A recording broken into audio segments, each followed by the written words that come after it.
자, 회원 가입 이벤트가 발생하고 N개의 도메인에 이벤트가 전파되고, 그러니까 회원 가입, 예를 들면 여기 이제 직원 가입이라고 할게요. 네. 직원 가입이 있고 N개의 도메인에 여러 개의, 여기도 여러 개의 일단 전파가 되죠.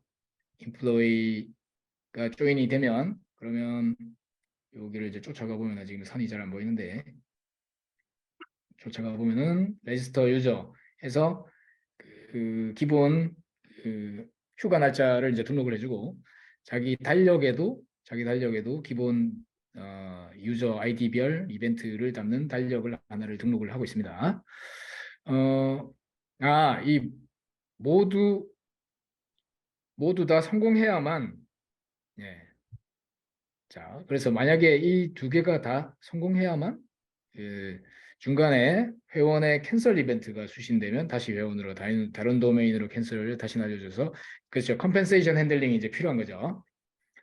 자, 예를 들면 인플로이가 뭐 이게 예가 될 수도 있고, 뭐 주문을 그냥 예를 들면 하나만 주문이 성공할 수도 있어요. 주문이 여러 마이크로 서비스에서 주문 이벤트가 퍼블리시 됐을 때 하나만 성공할 수도 있습니다. 그러면 그 모델에 대해서 전체적으로 성공 아니면 실패, 이렇게 트랜잭셔널하게 뭔가 그 컴펜세이션이 벌어져야 되죠.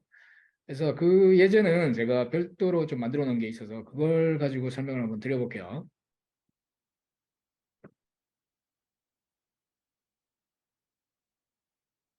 이런가?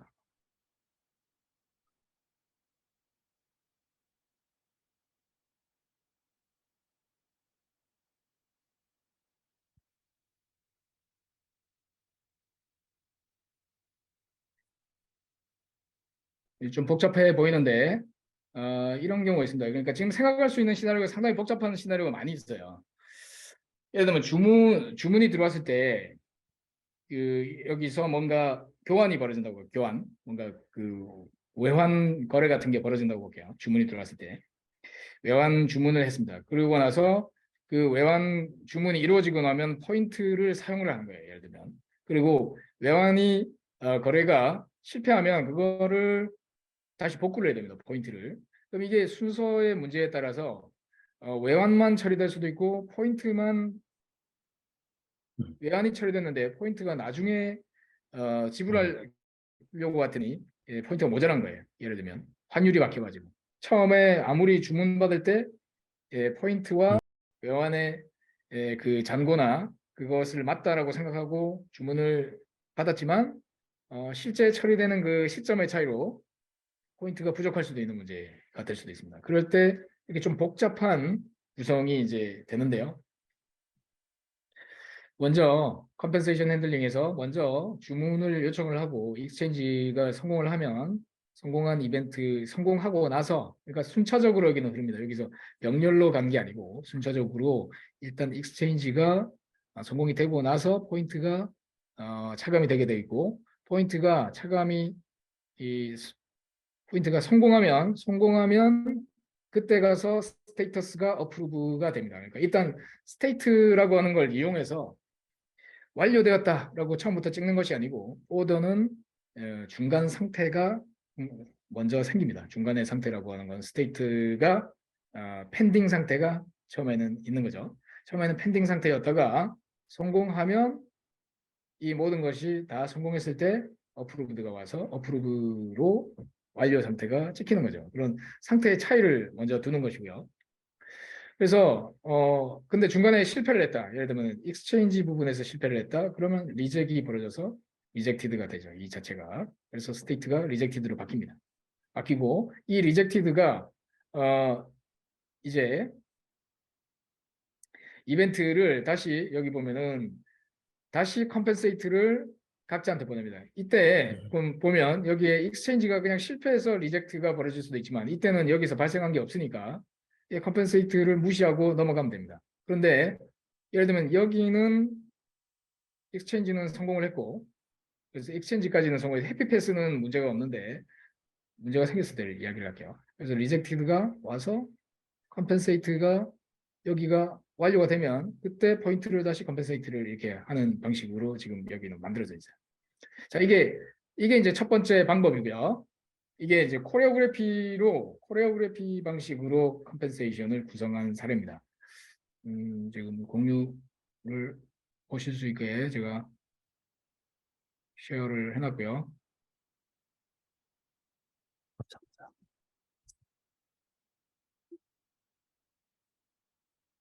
자, 질문에 지금 빠르게 그냥 답을 드리는데 충분하지 않을 겁니다. 이거는 이 코레오그래피에 대한 그 컴펜세이션 부분에서 또 이런 문제가 생길 수도 있어요.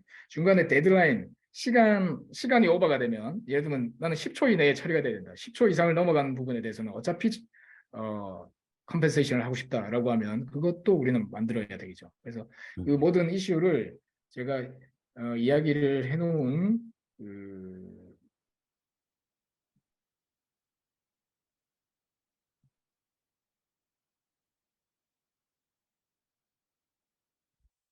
예, 이건가? 뭐 아니겠네.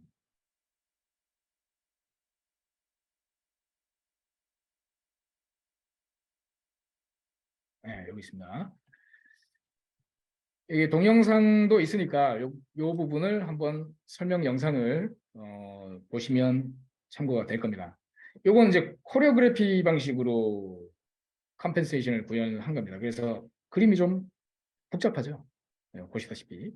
그래서 이걸 조금 더 세련되게 하기 위해서는 우리가 사가 패턴, 오케스트레이션 스트레이션. 사가를 쓰게 되는데, 오케스트레이션이라고 하는 거는 중앙에 하나의 주체가 이 프로세스를 좀 쥐고 흔드는 방식입니다.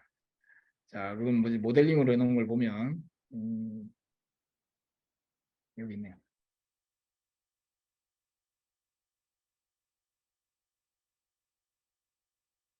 자, 그래서 두 번째는 사가 패턴으로 구현된 오케스트레이션입니다. 아까 위에 거는 코레오그래피입니다. 코레오그래피는 각자가 서로 주고받으면서 가기 때문에 컴펜세이션이 벌어질 때 뭔가 좀 복잡해 보입니다. 네. 근데 이것은 이제 지금 보여드리는 거는 오케스트레이션 사가라고 해서 컴펜세이션에 대한 부분입니다. 여기는 먼저 이벤트가 왔을 때 이 사가 프로세스를 돌리는 뭔가 하나의 팔러시로 우리가 이 사가 그 프로세스를 우리가 표현을 할 수가 있는데 팔러시로 이렇게 해놓고 자, 첫 번째 주문이 들어올 때 먼저 스타트를 합니다. 사가가 스타트를 해서 어떻게 하느냐 increase inventory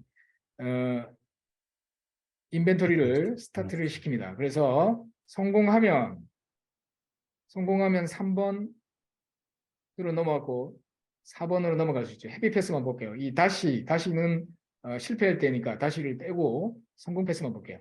1번 이렇게 와서 2번 여기를 거쳐서 자 3번이 성공하고 나면 4번 헤드 딜리버리 쪽을 호출하고 딜리버리 그러니까 먼저 재고량 감소시키고 그 다음에 배송 처리하는 겁니다. 그래서 처리가 되면 전체 끝 여기 딜리버리 스타티드까지 오면 5번까지 오면 그러면 엔드 사가 해서 이 사가가 컴플리트가 찍힙니다.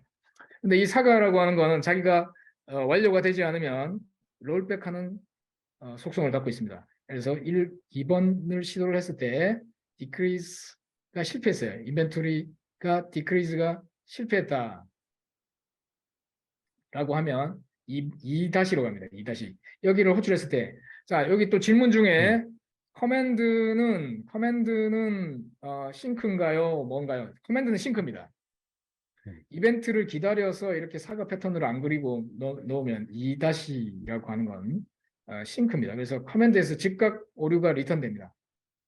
싱크의 결과가 실패했다는 결과를 그대로 받고 그것을 캔슬레이션을 합니다. 내 주문을 상태를 그래서 커맨드는 오더는 잠시 펜딩 상태로 있다가 곧바로 캔슬드 상태로 바뀔 겁니다. 네. 그런 다음에 그건 이제 두 번째가 오류가 났을 때인 거고 요때 그러니까 재고량이 없을 때 문제인 거고 자, 그 다음에 이건 성공을 했다고 볼게요. 디크리즈드 성공을 했습니다. 해서 사과로 다시 돌아왔고 사과는 다음 프로세스 아까 얘기한 4번으로 넘어가겠죠. 3번으로 넘어왔으니까 4번으로 갈 때, 자, 이 커맨드의 결과가 직접 결과가 바로 나온 게 아니라 이벤트를 받아서 다음 걸 하게 됩니다. 자, 사과 패턴 중에서 오케스트레이션이라 하더라도 커맨드를 찌르고 그 결과를 받아야 됩니다. 받아서, 그러니까 실패는 여기서 곧바로, 그러니까 실패는 동기식으로 바로 튀어나오는데, 실패는 동기로 나오지만, 그죠? 호출을 했을 때 실패는 곧바로 커맨드의 내부에서 이걸 거치지 않고 곧바로 리턴됩니다. 곧바로. 물론 실패에 대한 거를 나중에 받을 수도 있겠지만 곧바로 이건 들어가자마자 받았기 때문에 캔슬레이션을 했고 거기서 두 번째 호출을 했을 때 두 번째 이제 4번 경로를 통해서 문제가 없으면 5번으로 와서 엔드 사과가 됐고 4번이 실패하면 4-가 호출됩니다. 그러면 increase inventory. 앞서 예, 배송이 안 되기 때문에 배송이 안 된다라고 하는 게 뭐 그 지역에는 배송이 안 됩니다 이럴 수도 있고 배송 시스템이 죽어 있을 수도 있고 예, 배송 시스템이 죽어 있는 부분에 대해서 사과를 실패시키는 게 맞나요? 배송이 나중에 살아날 수도 있는데 자, 기술적인 이유에 의해서 사과 프로세스를 캔슬레이션 하는 경우는 없습니다. 그러니까 비즈니스적인 이유 때문에 사과를 취소시키는 게 맞겠죠. 자, 비즈니스적이라고 하는 것은 그 지역이 배송이 불가한 지역, 예를 들어서 예. 혹은 타임아웃, 우리가 거래 시간은 10초 이내로 제약을 두겠다. 그것도 비즈니스적으로 우리가 정해놓은 거죠. 그런 경우에 한해서 예, 캔슬레이션이 벌어질 겁니다. 지금 말씀드린 예를 들면 딜리버리가 장애 상황이다 라고 했을 때는 얘는 기다리는 게 맞죠. 이 커맨드를 받아서 이 처리할 때까지 기다리는 게 맞습니다. 그죠? 예, 기다리는 게 맞아요. 그런 다음에 이게 실패할 때는 어디를 인크리즈 인벤토리를 호출을 해주게 됩니다. 자, 그 구현이 어떻게 되는지 한번 볼게요. 여기는 코드를 보면은 액션 코드가 이렇게 나올 겁니다. 여기 사과를 클릭을 하시면 안 나오네요. 잠깐.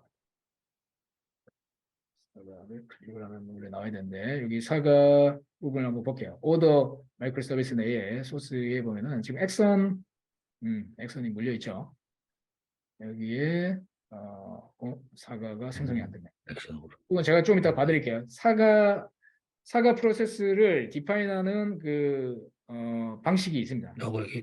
방식이 있는데 이게 제가 이 프레임 템플릿을 좀 바꿔볼게요.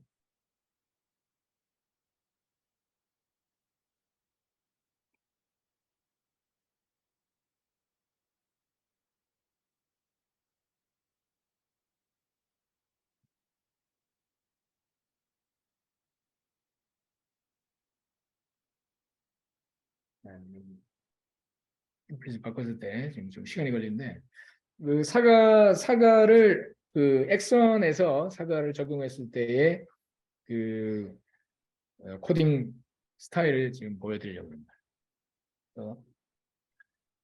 저 부분이 오케스트레이션을 그래서 쓰면 조금 더 그 복잡한 프로세스에 대해서는 조금 더 쉽게 하실 수가 있어요.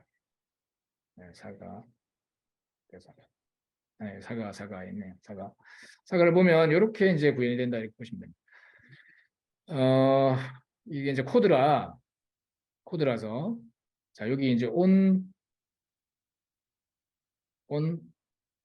오더 플레이스드 이벤트를 받아서 이 사과는 시작된다 이렇게 돼 있습니다. 스타트 사과 이렇게 애노테이션들을 제공을 하고 있어요. 액션 프레임워크는 자 이벤츄에이트는 또 달라요. 이벤츄에이트는 또 다르게 표현을 하는데 액션은 이렇게 표현을 합니다. 스타트 사과 오늘은 액션 이야기만 하기로 했으니까 그래서 이렇게 표현을 하고요. 그래서 보면 커맨드 게이트웨이라고 하는 걸 통해서 커맨드를 보냅니다. 어떤 거? decrease inventory. 자, 먼저 decrease 그러니까 재고량을 감소시켜라. 주문을 받았으니까 재고량 감소시키는 decrease inventory 커맨드를 여기서 게이트웨이에서 샌드를 하죠. 그래서 만약에 오류가 떨어지면 여기를 타게 됩니다. 예. 보냈는데 커맨드를 못 받는다. 처리하는 자가 없다. 그러면 여기를 타겠죠. 자, 컴펜세이션 핸들링을 이렇게 지금 좀 하게 돼 있어요. 액션 내 컴펜세이션 핸들링은 여기로 exceptional 여기를 통해서 그때 그럼 캔슬 커맨드를 보내라. 어디? 여기 보더에 캔슬 커맨드를 이렇게 가는 겁니다. 그 다음에 이걸 성공했어요. 해피 패스로 갔다라고 보면 두 번째 on inventory increase, decreased 여기를 받겠죠. 여기를 받아서 넘어왔겠죠. 여기 받아서. 그러니까 사과가 이걸 두 번째로 받는 겁니다. 여기서도 실패가 생길 수 있죠. 그러면 increase inventory 커맨드를 호출해야 되죠. 네. 네. 자, 그런 다음에 delivery started. 배송이 시작되고 나면 end사가 끝입니다. 그죠? 네. 이렇게 보시면 돼요. 샘플링을. 그래서 이 그 엑선에서는 모델링은 이렇게 하시고 이벤트 스토밍에서 그 엑선 프레임워크로 하려면 이렇게 구현이 되겠습니다. 요거는 이제 엑선의 경우고 여기 또 만들어 놓은 거 보면 이거를 이벤츄에이트에서 했을 때 어떻게 되는지도 만들어 놨습니다. 여기 이벤츄에이트에서 이벤츄에이트 프레임워크 이거 뭐 설명도 안 하고 지금 막 이야기를 하고 있는데 이벤츄에이트라고 하는 또 프레임워크도 있습니다. 오케스트레이션 여기 있는. 얘 코드를 참고하시면 되겠습니다. 자, 그 다음에 또 질문 나오신 게 UI 개발자가 커맨드를 던지고 이벤트를 수신해서 화면을 그려야 되는 건가요? 곧바로 API 우리가 찔렀을 때 API를 찔러서 곧바로 결과를 받는 걸 이야기하는 거죠. 커맨드는 싱크예요. 커맨드는 지금 말씀드리면 커맨드는 싱크입니다. 이벤트를 그 받는 경우가 커맨드를 보냈을 때 결과가 바로 오는 경우도 있고 그 결과가 좀 늦게 오는 경우도 있습니다. 늦게 오게끔 이벤트를 받아야 되는 경우는 나중에 보여드리겠지만 R 소켓 가지고 그러니까 웹 소켓이죠. R 소켓으로 UI에서 생성되는 거를 오늘 보여드릴 겁니다. 나중에. 그래서 지금 질문 잘 주신 거예요. 그래서 UI도 좀 바뀝니다. UI도 비동기식이라고 하는 거는 UI가 사용자가 액션을 하고 나서 동기식으로 리턴되는 결과가 있는 경우도 있고 비동기로 좀 있다가 받는 경우도 있습니다. 예. 두 가지 다 있는 거예요. 또는 비동기로 받는 것에 대해서는 상태가 바뀔 때 그것을 일깨워주는 R소켓을 사용을 할 수 있고 그걸 뭐 채널을 여러 개의 종류를 쓸 수 있는데 그걸 쓸 수가 있습니다.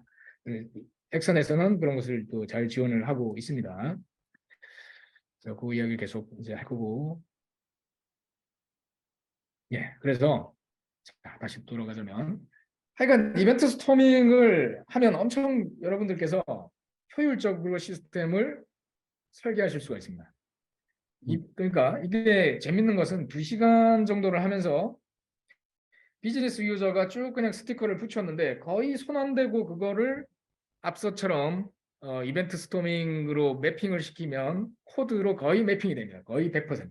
MDD 사상을 약간 갖고 있어요. 모델 드리븐 디벨롭먼트 사상을 약간 뭐 망한 거죠. MDD 아시다시피 MDD 망했습니다. 망했지만 DDD에서는 상당히 이게 패턴 랭귀지가 잘 디파인 됐고 어느 정도 커뮤니티도 그러니까 잘 만들어져 있고 이 패턴들이 상당히 잘 만들어져요. 어그리거트부터 해서 뭐 이런 패턴들이 그 우리가 막 클래스 단위의 패턴이 아니고 어느 정도 비즈니스적인 그 묶음의 패턴으로 좀 굵기가 크기 때문에 이걸로 어느 정도는 사이즈가 어느 정도 샘플링된 코드가 쓸만한 코드가 나옵니다. 제가 본 접근 중에서 가장 괜찮은 접근으로 보입니다. MDD 코드를 자동 생성하는 접근 중에서. 그래서 우리가 이제 실제 이것을 이제 구현을 하려고 할 때는 이러한 클린 아키텍처로 이제 구현을 할 텐데 베이스 프레임워크로는 우리 스프링 붓이나 코커스나 마이크로 프로파일 뭐 이런 것들이 있을 수 있고 이벤트 드리븐 아키텍처에 특화된 걸로는 엑선, 이벤츄에이트, 링고, V링고 뭐 이런 것들이 막 나오고 있고 이거 이외에도 엄청 많더라고요. 이거 막 템플릿을 이거별로 다 만들고 랭귀지별로 뭐 고랭, 파이썬 그다음에 요즘 뭐 코틀린 많이 쓰니까 코틀린도 적용하고 뭐 이런 것을 좀 생각해 볼 수 있습니다. 자, 이벤트 드리븐 프레임워크를 안 쓰고 그냥 범용 프레임워크를 쓰고 만드는 방법은 스프링 부트 더하기 그냥 스프링 클라우드 스트림즈 같은 걸 쓰고 그다음에 카프카 같은 메시지 브로커를 메시지 스트림 플랫폼을 그냥 쓰는 방법이 있습니다. 이걸 쓸 때는 기본 그 스프링 클라우드 스트림 같은 라이브러리를 쓰시면 되고요. 이것에 장점과 단점. 장점은 자유도가 높다는 것이고 단점도 자유도가 높다는 겁니다. 그게 무슨 이야기냐? 이걸로는 이 프레임워크 조합으로는 다 하실 수 있어요. 그런데 틀이 없습니다. 여러분들이 이벤트 어그리거트를 어떻게 디파인해야 되고 그 이벤트 포매팅은 어떻게 해야 되고 음, 예를 들면 이벤트가 아까 사과 패턴, 사과 처리는 어떻게 해야 되고 컴펜세이트 핸들링은 컴펜세이션 핸들링은 어떻게 해야 되고 그런 것들을 여러분들이 직접 자유롭게 구현하실 수 있다라는 이야기는 여러분들이 틀이 없다는 거죠. 그런 장점과 단점이 있습니다. 대신에 모든 유형의 것을 대부분 다 사용을 할 수가 있습니다. 맞습니다. 몇 년 전에는 이걸로 했었고 지금도 하고 있습니다. 이걸로 하고 있는데 그런 장단점이 있습니다. 이것도 템플릿은 여전히 존재하고요. 이것과 나중에 필요하다면 비교를 해드릴 수 있습니다. 예. 그다음에 이벤츄에이트 프레임워크라고 하는 게 그 비교를 해볼 수가 있는데 이것은 크리스 리차드슨이라고 해서 마이크로 서비스 대가죠. 이 사람이 이제 자기가 직접 만든 겁니다. 이것의 특징은 MySQL과 카프카를 아주 잘 쓰고 있어요. 잘 쓰고 있고 이벤트 소싱부터 CQRS 이런 것들을 틀 속에서 구현할 수 있고 사과 패턴을 적용하실 수가 있습니다. 사과 디자인을 할 수가 있고 코드를 좀 비교해서 좀 보여드릴 수가 있을 것 같은데 여기는 또 메시지 채널로 카프카를 쓰고 있습니다. 그래서 카프카가 장점이라고 좀 볼 수가 있습니다. 아까 제가 그래서 이벤츄에이트에 해당하는 코드를 좀 보면 자 이벤츄에이트는 이벤트를 퍼블리시하고 결국 이제 제일 핵심은 요 스타일이 중요하죠. 이벤트를 어떻게 퍼블리시하고 어떻게 서브스크립션 하느냐라고 하는 부분이 있다고 하면 이벤츄에이트 같은 경우에는 이렇게 퍼블리시를 한다. 이렇게 이벤트를 퍼블리시할 때 여기 사과 패턴으로 바로 적용됩니다. 사과부터 좀 보여드리면 이렇게 생겼습니다.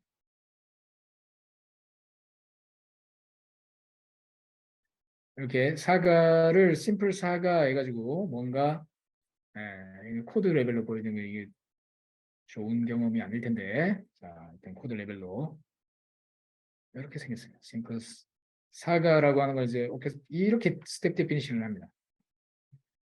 아까 액션과 차이점은 액션은 애노테이션 기반으로 해서 메서드에서 이렇게 왔다 갔다를 선언하는 반면 여기는 뭔가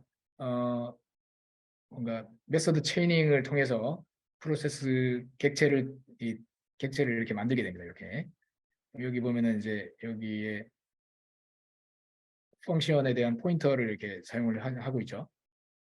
그래서 예를 들면 순차적으로 크레이트를 먼저 호출하고 만약에 실패하면 리젝을 호출해라. 그 다음에 성공하면 디크리즈 스톡을 호출하고 여기 보면 인버크 로컬은 내부 커맨드를 뜻하고요. 인버크 파티시펀트는 외부에 있는 커맨드, 그러니까 다른 마이크로 서비스에 있는 커맨드를 호출을 해라 이런 뜻이 됩니다. 그런 다음에 결과가 오면 다음으로 넘어가는 거고 실패하면 컴펜세이션으로 돌아간다. 이렇게 스텝 데피니션을 통해서 하는 것이 특징이 되겠습니다. 약간 담는 방법이 다른 거죠. 네. 자, 이렇게 좀 설명을 드렸고 또 혹시 질문 없으시죠? 네. 자, 그 다음에 이벤츄에이트는 또 장점은 이 CDC를 쓰기 때문에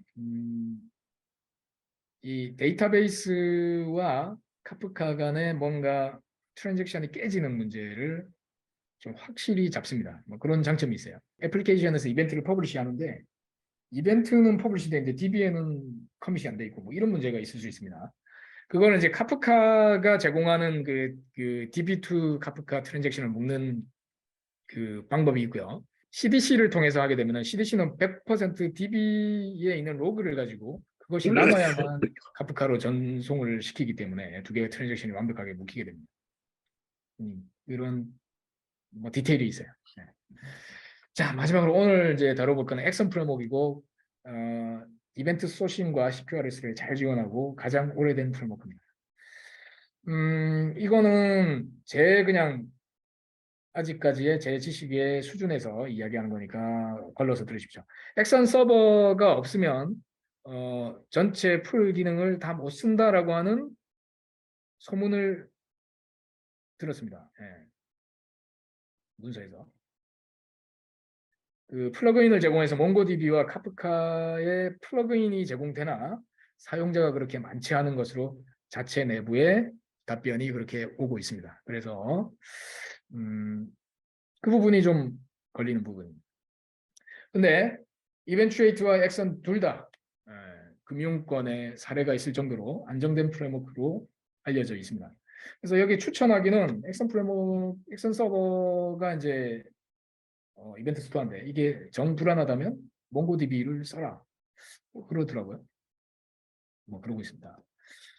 자, 액션 서버 그런데 오늘 왜 이야기하느냐? 일단은 우리가 이벤트 드리븐 아키텍처에서 그 만들어질 수 있는 디자인 패턴들이 액션 서버에는 다 들어있다는 거예요.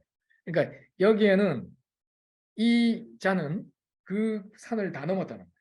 이 액션 프레임워크는 얘 있는 모든 디자인 패턴과 뭐 애노테이션 하나하나가 뭔가 이벤트 드리븐 아키텍처로 갈 때까지가 끝판왕이 겪어본 모든 예, 자기의 일기장이다 이렇게 보면 됩니다. 그러니까 여기는 다 있다는 거예요. 그래서 이걸 공부하는 것은 이벤트 드리븐 아키텍처를 마스터링 하는 데 있어서 좋은 하나의 학습 도구가 또 될 수 있기 때문에 액션을 또 학습하는 데 의미가 있습니다.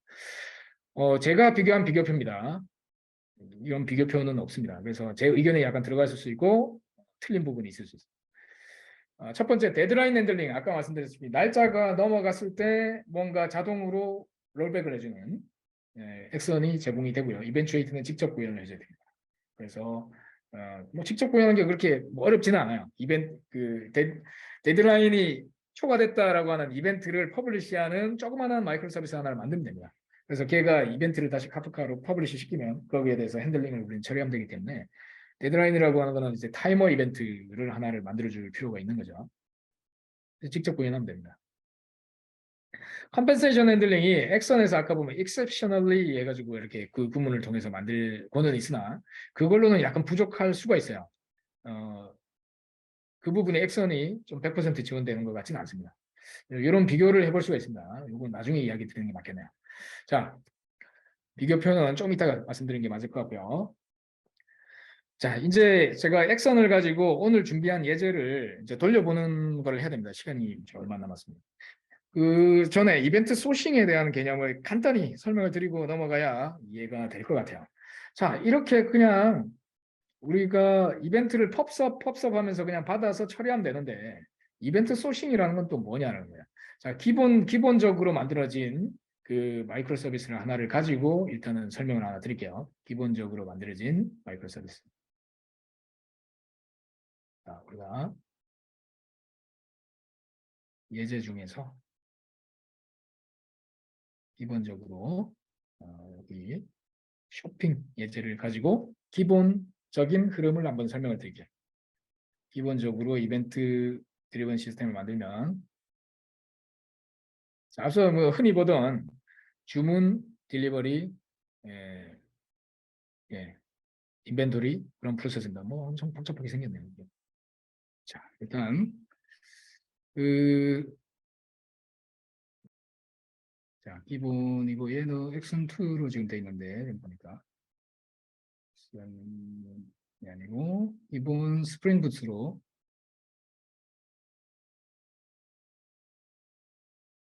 설정했습니다. 여기서 보면 기본 우리가 그 기본으로 한번 생성을 해보면은 자 먼저 이 이벤트를 어디서 퍼블리시를 하느냐. 자, 주문 마이크로 서비스가 있다고 볼게요. 주문 마이크로 서비스가 있으면 주문이 들어올 때 이 어그리거트라고 하는 거는 그 본체예요. 여러분 우리의 비즈니스 로직이 들어가는 이제 본체입니다. 이 본체에서 먼저 주문 오더를 받아가지고 이건 유저가 UI에서 오더라고 하는 버튼을 눌렀을 때 오더라고 하는 여기에 데이터베이스에 먼저 저장이 돼요. 저장이 되고 여기에 포스트 퍼시스트 저장이 잘 되고 나면 오더 플레이스드라고 하는 이벤트가 여기에 퍼블리시 되도록 이렇게 구현이 돼 있어요. 여기 보시면 여기 36, 37에서. 그러면 이 보면 이게 이제 스테이트 스토어드 방식의 구현체입니다. 자, 요거 자 이거 한번 만들어서 해볼게요. 소싱 7 이거 만들어가지고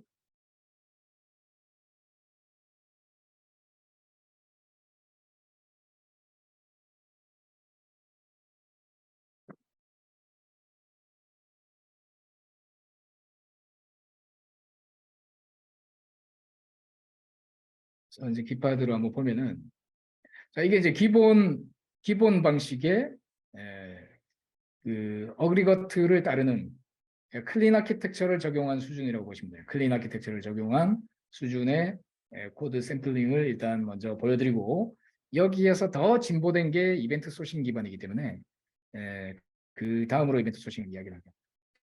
자, 코드가 이렇게 생겼어요. 도메인과 인프라로 일단 나눠져 있습니다. 여기 각 폴더가 여기 주문 마이크로 서비스 폴더, 그 다음에 배송 마이크로 서비스 폴더 이렇게 나뉘어져 있어요. 여기 카프카가 지금 자동적으로 기동이 될 거고요. 들어오면 여기에 이제 주문 마이크로 서비스 쪽에 보면은 도메인이라고 하는 폴더가 패키지가 있고 인프라라고 하는 패키지가 있죠. 도메인이라고 하는 패키지 내에 오더를 보게 되면 얘가 앞서 말씀드린 것처럼 주문을 받아서 주문이 잘 적재되고 나면 그러면 오더 플레이스드라고 하는 이벤트를 퍼블리시 하도록 그렇게 구현이 되어 있습니다. 이렇게. 그리고 인프라에 보면 여기 이제 관련된 이벤트를 어떻게 퍼블리시하고 여기 보면은 뭐 클라우드 스트리밍 카프카에다가 이벤트를 어떻게 퍼블리시하고 그다음에 외부에서 컨트롤러에서 어떻게 받고 하는 코드들이 여기 이게 나오죠. 이게 이제 기본 스프링을 가지고 만드는 방법이에요. 그랬을 때 우리는 리파지토리라고 하는 걸 쓰고 있어요. 오더 리파지토리라고 하는 게 있어가지고 얘가 읽기와 쓰기를 동시에 다 하는 겁니다. 읽기와 쓰기를 동시에 다 하는 각 단위 마이크로 서비스의 각자의 저장소예요. 네, 이렇게 돼 있는 겁니다. 이게 이제 기본 모델이에요. 기본 모델. 단순하죠. 이렇게 단순하게 구현이 됩니다. 이렇게 되고 그러면 이게 여기서 이벤트가 퍼블리시 됐을 때 그것에 대해서 다음 단계 배송이 처리되거나 인벤토리가 처리되는 부분이 있으면 배송 처리가 되는 부분이 여기 있죠. 여기에 메인에 도메인에서 딜리버리가 보시면 어, 여기 지금 모델링이 어떻게 돼 있나? 자, add to delivery list라고 하는 걸 통해 가지고 주문이 들어온 사실에 대해서 팔러시를 받아서 처리하도록 하는 부분이 여기 좀 걸쳐져 있습니다. 자, 보면 팔러시 핸들러라고 해서 주문이 들어오면 거기에 대해서 딜리버리 리스트에 추가한다라고 하는 것을 add to delivery list라고 하는 이벤트를 이렇게 봤습니다. 이벤트를 수신하는 쪽은 이렇게 단순해요. 그러니까 내가 이벤트를 여기서는 퍼블리시하고 여기서는 그냥 이렇게 받으면 됩니다. 이렇게 단순히. 자, 이 부분까지 일단 커밋을 시켜가지고 제가 받아서 할게요. 약간 모델이 약간 바뀌어가지고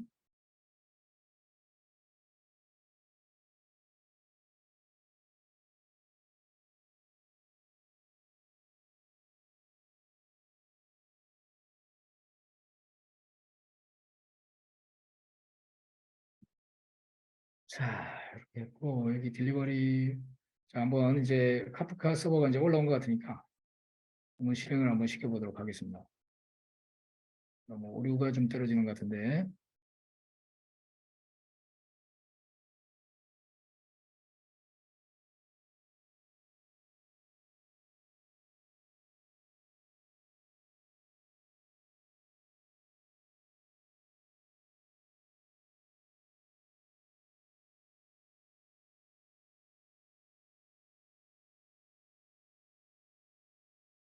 자, 이게 지금 방금 생성해서 그런지 좀 할 게 많네요. 자, 기존 방식은 하여간 자기가 데이터를 그냥 담는 겁니다. 이렇게 그냥 담습니다. 자기가 스테이트 최근의 스테이트만 담는 거예요. 최근의 스테이트만. 최근에 최종의 데이터만 담습니다. 요거 실행하는 거는 하도 많이 보여드렸었어요. 사실 그전 강의에서. 그래서 요거는 요 정도만 그냥 설명을 드리고 오늘 이야기하고자 하는 것은 이게 아니고 뭘 이야기하려고 하니 오늘 이야기하는 거는 액션 프레임워크를 통해서 이벤트 소스된 방식의 데이터 처리를 보여드리려고 하는 거예요. 이벤트 소싱이라고 하는 건 뭐냐면은 각 이 데이터를 자 먼저 이벤트 소싱이라고 하는 게 여러 가지 관점을 설명드릴 수 있는데 각 서비스에서 이벤트에다가 퍼블리시를 이렇게 막 할 거예요. 막 여러 서비스에서 이벤트 스토어가 이제 액션이 될 수도 있고 카프카가 될 수도 있고 그러면 업앤드온리로 뭐 이 벌어진 사실들을 이렇게 쭉 기록을 남길 겁니다. 이렇게 추가를 할 거예요. 각 서비스들은 뭐 여러 가지 어, 플랫폼에서 폴리글럿하게 이렇게 만들어질 수가 있죠. 자, 이건 중요한 게 아니고 그거를 여러 시스템에서 자기 관점으로 읽어서 지금 현재 오프셋이 어디에 있을지 모르지만 얘는 지금 맨 끝에 있는 건 6번 처리 중에 있고 캐시는 마지막까지 최근 것까지 읽어드렸고 DB 중간에 뭔가 대시보드를 보여주는 DB는 8번까지 읽어내. 이렇게 순차적으로 쭉 따라잡으면서 여기 이 각자들은 뭘 하냐면은 자기의 읽기 전용의 데이터베이스들을 만들면서 지금 현재의 뷰를 보여줄 겁니다. 자, 이 이야기를 왜 하냐면은 이게 기본적인 이벤트 드리븐 아키텍처에서 이야기할 수 있는 이벤트 소싱이에요. 이벤트를 이렇게 쭉 다 쌓고 그 맨 마지막 상태를 CQRS를 통해서 복원한다라고 하는 이야기인데 근데 각자의 데이터는 각자가 처리하는 데이터는 각자가 저장하고 있어요. 각자가 저장을 하고 있습니다. 근데 이벤트 소싱이라고 하는 거는 이벤트 소싱이라고 하는 거는 거기에 더해서 어떻게 하냐면은 지금 현재의 나의 스테이트를 예를 들면은 여기에 은행에 내가 계좌에다가 입금을 하고 출금을 한다라고 볼게요. 예. 이벤트 순서가 꼬이면 안 되죠. 순서를 꼭 지켜줘야 됩니다. 그래서 이벤트 소싱에서는 순서가 어겨지면 큰일 납니다. 그래서 이벤트 스토어에 이렇게 있으면 업앤드온리로 이렇게 담습니다. 예를 들어서 여기에 내가 디파짓을 내 DB라고 볼게요. 내 디파짓에 DB에 값이 하나씩 예를 들면 디파짓이 원래 100이었는데 어카운트 1에 대해서 예를 들면 디파짓을 50원을 추가로 하면 150원이 되겠죠. 그 다음에 어카운트 2가 50원을 디파짓을 하면 어카운트 2에 대해서는 50이 되고 아무것도 없었으니까 그 다음에 어카운트 2에 대해서 50원을 예, 위드로를 하면 0원이 되고 예, 뭐 이런 식이죠. 그래서 이 자기의 현재 데이터의 히스토리를 다 그냥 갖고 있는 거예요. 자, 뭐 이런 방식입니다. 자, 이렇게 했을 때 장점은 나중에 이후에 미래 예측을 하거나 분석을 할 수도 있고 지금 현재 그 발생한 모든 이력들을 오디팅할 수 있고 뭐 여러 가지 장점이 있을 수가 있어요. 특히 이제 금융거래라든지 이런 것들을 할 때 효과적일 수가 있습니다. 그래서 이 범위를 좀 더 딥하게까지 적용을 하는 거죠. 우리가 각 마이크로 서비스의 이벤트들을 중앙에 있는 그 이벤트 스토어인 카프카에만 담는 것이 아니라 각 이제 여기 제가 코드를 비교를 해드릴게요. 저걸 실제 동작시켜서 보여드리기보다는 비교를 이제 무엇과 함께 할 거냐면은 앞서 최초 예제 최초 오늘 이야기하기로 한 요 예제를 가지고 설명을 드리겠습니다.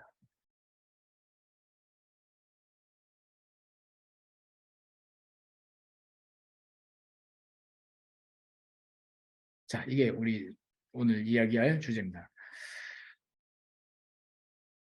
자, 얘가 어떻게 동작하는지를 일단 먼저 한번 좀 보고, 자, 액션 같은 경우에는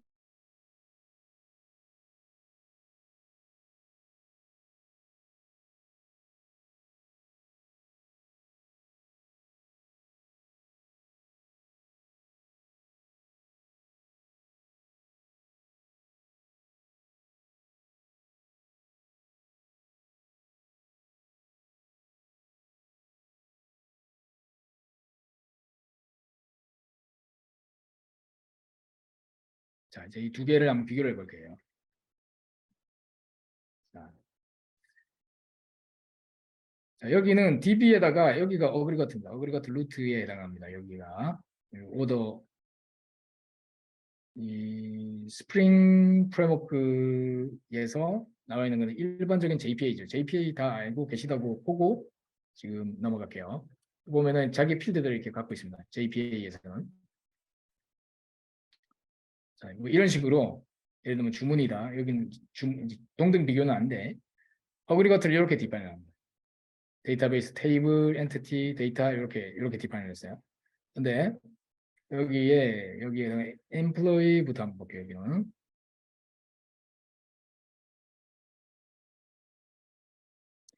자, 어그리거트라고 하는 폴더 안에다가 넣어놨고요. 이 네이밍 규칙이 약간 다른데 이 템플릿하고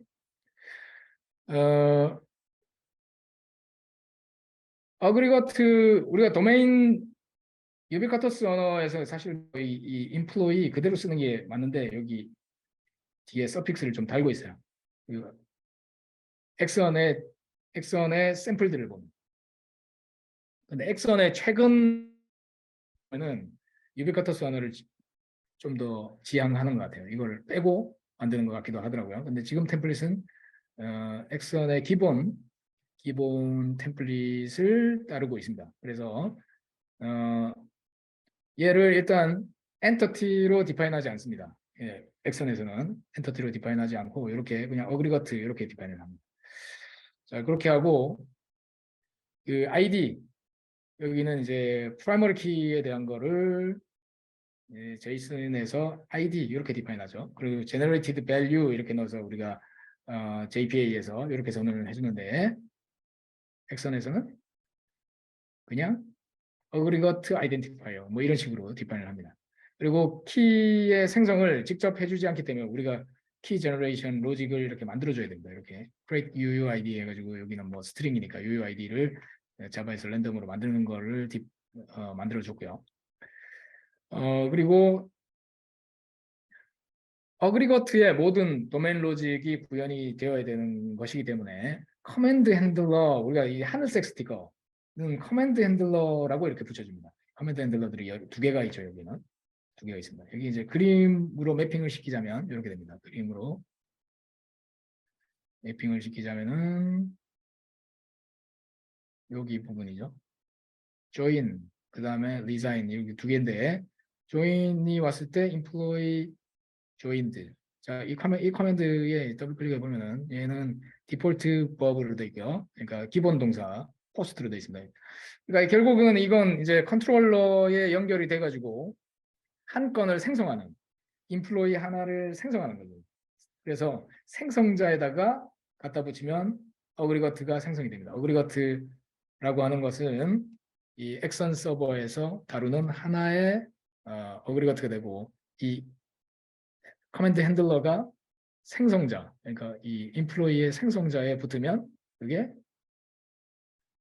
이 join 커맨드를 넘겨받죠. 파라미터로. 이걸 받아서 한 건이 생성된다 이렇게 해석이 되는 거예요. 그래서 이게 최초에 생성됐을 때 인플로이 그러니까 이 직원이 예, 신입으로 입사를 했다 그 말이죠. 네, 그렇게 들어와서 자기의 유저 아이디가 세팅되고 apply라고 하는 거를 여기다가 작성하게 됩니다. 자, 요게 이벤트를 퍼블리시하는 거예요. apply라고 하는 이 부분이. 네, 이 부분이. 자, 이게 여기 오더하고 비교를 해볼게요. 얘는 오더라고 하는 객체가 하나가 정상적으로 DB에 저장되었을 때 그때이기 때문에 여기 on post persist 요때 퍼블리시 됩니다.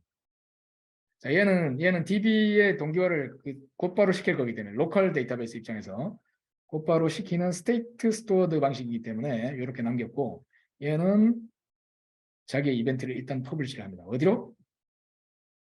얘는 엑선 서버로 엑선 서버로 쏩니다. 엑선 서버 쪽으로. 그러면 이 어플에 저장하고 나서 이 이벤트를 가지고서 자기의 스테이트를 복원을 해야 되는데 그럴 때 employee joined 이벤트에 의해 가지고 여기 온 부분이 나중에 다시 태워지면서 리플레이가 벌어지게 됩니다. 나의 상태, 내가 예를 들면은 직원이 가입해서 나중에 퇴사를 한다. 그럼 나의 상태가 바뀌겠죠. 퇴사에 여기는 상태라고 하는 필드가 없네요. 그러면 예를 들어서 스테이트가 여기는 이제 스테이트가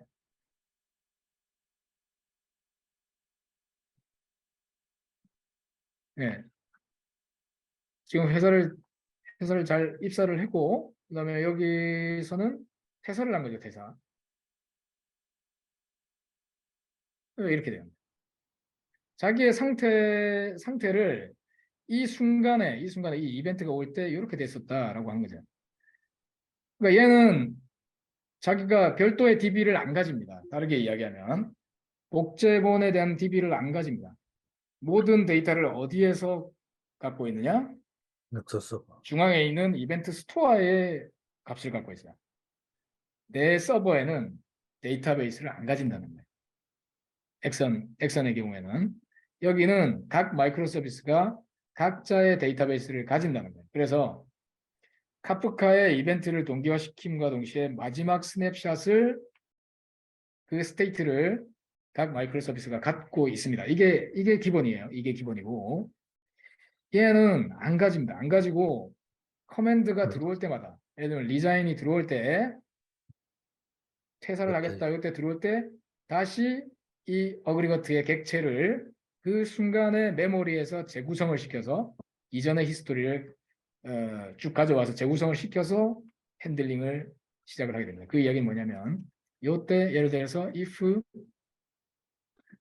get state가 entered가 아니면 얘는 물론 이게 좋지 않은 표현이죠. 이뉴머레이션을 만들어서 하는 게 좋은데 아니면 익셉션도 도메인 객체로 만들어서 쓰는 게 좋은데 그냥 이렇게 쓰는 거죠. 익셉션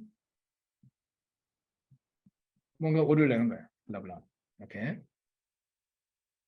자, 그러면 여기로 진입할 때 지금 45번 라인으로 진입하기 전에 내가 엔터드였다 기존에 조인 되었었다라고 하는 이벤트를 한번 이 객체를 그러니까 여기 보면 퍼블릭 해가지고 그냥 빈칸짜리 객체가 하나 있죠. 빈칸짜리 객체를 통해서 메모리에다가 올린 다음에 이 건에 대해서 이 어그리거트의 아이디가 있을 거예요. 아이덴티파이어 즉 이 유저 아이디에 해당하는 아이덴티파이어에 해당하는 어그리거트라고 하는 이벤트에 대해서 쭉 리플레이를 시켜서 자기의 최종 상태를 이르게 하는 겁니다. 여기서 질문이 좀 생길 만한 게 있을 텐데요. 너무 바보 같은 짓이 아니냐. 그렇지 않습니까? 이벤트가 엄청나게 많은데. 그렇죠? 엄청나게 많은데 자기의 최종 상태를 이루기 위해서 이 리플레이를 엄청나게 시킨다는 게 합리적인가요? 네. 여기서는 자기의 DB에 그냥 담아져 있으니까 다음번 처리를 하러 들어왔을 때 그 커맨드를 처리하기 위해서 예를 들면은 업데이트 스테이터스를 한다거나 이런 처리를 위해서 자기의 기존 값을 리파지토리에서 읽어서 그냥 갖고 오면 돼요. DB에 있으니까 리파지토리 패턴을 이용해서 가져와서 업데이트 치고 빠져나가면 됩니다. 그렇죠? 스테이트를 체인지하거나 할 때. 근데 어그리거트는 그 액션에서는 예를 들면은 상태가 바뀔 때마다 기존에 버려졌던 상태를 쭉 다 재현을 시키고 예를 들면 플러스 마이너스 값이 있으면 플러스 마이너스 다 시킨 다음에 그 상태를 이루게 한 다음에 그 다음 처리를 할 수가 있습니다. 자, 이게 근데 별로 바보 같지 않은 이유가 첫 번째는 이 아이덴티파이어 그러니까 이 유저에 대해서 벌어지는 이벤트의 개수는 기껏해야 몇 개 안 된다는 거예요. 이 유저에 한정해서 하는데 해봐야 그렇게 많지 않을 거야. 그리고 이게 뭐 이벤트가 아무리 많이 쌓인다고 하더라도 예를 들면 이 유저에 대해서 온갖 일들이 벌어졌어요. 뭐 과장 승진도 하고 뭐도 하고 그래서 지금 현재 연봉은 얼마냐 뭐 이럴 수도 있죠. 연봉이 추가되고 감소되고 하는 것에 뭐 합산을 낸다든지 해서 샐러리를 뽑는다라고 하면 예를 들면 우리가 주식의 종목에 대해서 지금 현재 제가 이제 뭐 이렇게 핸드폰이나 이런 걸로 이제 푸시를 받아가지고 보면 지금 현재 가격이 얼마냐를 보려고 하면 그 이벤트에 쭉 쌓인 결과를 이제 보는 거죠. 근데 이게 이 한 단건에 대해 가지고는 그렇게 내용이 얼마 많지가 않다는 것이고 첫 번째는 두 번째 아까 이제 뭐 주식 이야기를 했는데 예를 들면 이벤트가 엄청나게 많이 쌓였어요.